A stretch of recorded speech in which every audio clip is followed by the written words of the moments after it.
Samantala, humihiling ng emergency powers ang Sugar Regulatory Administration para mapigilan ang pagkalat ng red strip soft scale insects o RSSI sa mga taniman ng tubo sa Negros Occidental. Ito'y matapos lumobo ng 4 na beses ang apektado ng pamameste sa loob lamang ng 8 araw sa 13 bayan at lungsod sa lalawigan. Batay sa tala ng SRA noong May 30, umabot na sa mahigit 400 hektarya ang apektado nito.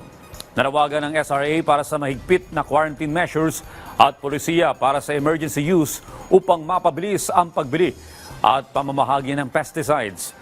Ayon kay Ascona, kinakailangan ang tulong ng Bureau of Plant Industry para matiyak na habang hindi pa nakokontrol ang infestation, dapat ay hindi pinahihintulutan ang pagbiyahe ng mga planting materials sa pagitan ng mga isla at apektadong lugar.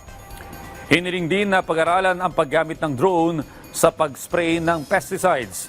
Ayon pa sa SRA, nakapagpapadala na sila ng sulat na humihiling ng 10 milyong pisong tulong mula sa DA at positibo itong tinanggap ni Agriculture Secretary Francisco Chu Laurel.